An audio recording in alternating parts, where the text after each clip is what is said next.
Right, okay. In this section we're going to talk a little bit about uh, some more advanced techniques for setting up the reed on your mouthpiece, different types of ligature, and also the mouthpieces themselves, and about different types of mouth position as well. Now you would have evolved now from your sort of beginner sounds. You will be able to quite happily play through 2 octaves of the instrument. Okay, you're beginning to get the hang of what the sound should be, or what you want it to sound like when it's a good day. You want to keep that sound in your mind. So you might want to now start playing around a little bit with the way that perhaps you set your mouth when you play. Now, generally, we know that if we come on too thin just here, that we're going to get a very weak sound. If we come on too much just here, we're going to get quite a raucous kind of sound. All right, about 2/3 of the way up the mouthpiece is going to be fine. But there is other things that we can do. Certainly with your bottom lip here, some players find it more advantageous to push their bottom lip out a little bit more. Okay, not by much, but just giving them a slightly bigger table on the lip there to really be able to work the reed, and it can make a difference towards the sound there. All right, if you're really tucked in, or if you just push your lip out a little bit more.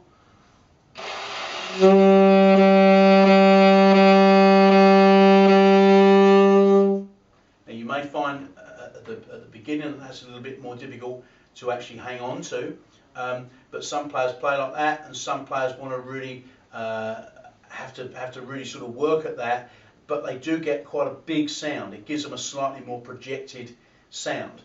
So it really depends what you want there. Okay, you can just by rolling that bottom lip, just take it fractionally into a different position, and it may well give you a slightly better sound. Okay, this very much depends upon you as a human being. Okay, there is no hard and fast rules here.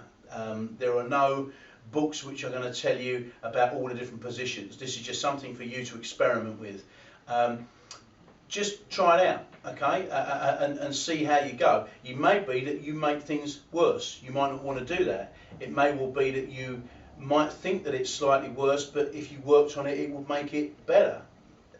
It also depends upon the shape of your individual mouth. Everybody's different.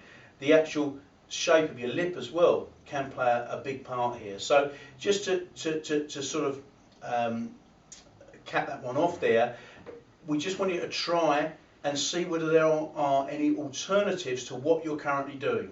We don't want you to completely throw what you've already learned away, but there are alternatives, and you can start to investigate those now that you're a slightly better player. As well with the mouthpieces here, I don't particularly want to get into a great big long discussion about mouthpieces, because they are quite an emotive area. That and reeds are the 2 areas that most sax players are just going to bitch about forever. But just be aware that there are different types of mouthpieces out there. I would imagine that the majority of you, if you're just coming up from sort of beginner level into an intermediate situation, are starting to look at wanting to get bigger sounds. That you're probably playing on hard rubber, ebonite mouthpieces. You may want to start looking at some of the other alternatives, metal, wood, which will give you different types of sound. You may also here as well be starting to listen to saxophonists and think that you particularly like his sound or his sound, and you want to then start to find some information, some background information on these guys that you like the sound of, and see what they play. It may not be right for you, but it will give you an indication as to where they've gone.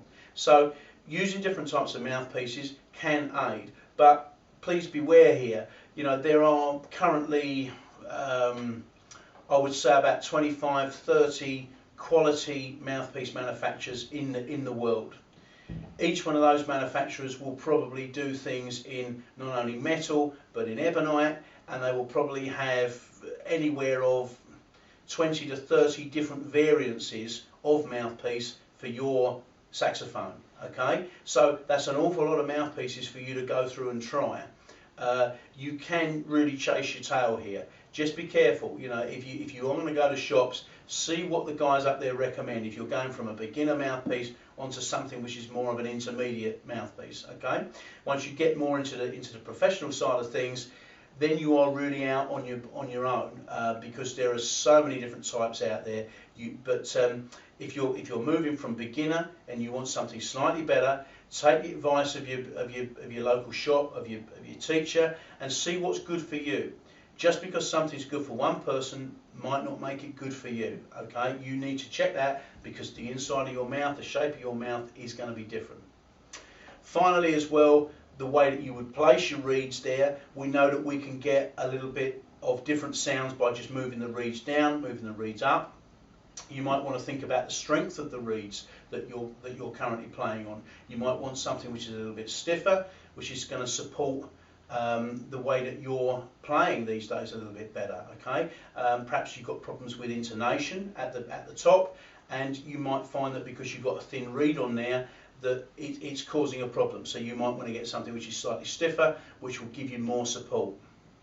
There are also different types of ligature, from the basic metal ones that you would get, which will go onto ebonite mouthpieces, to these kind of fabric wraps that you can get here, and also wire ligatures as well, which are very, very thin, sort of wired metal ligatures, which have sometimes just one plate which will only just touch the reed and keep it in place, allowing it to vibrate a lot more. Various different things out there which you can try. All of them are there, but all of them might not be right for you. So it's really trial and error.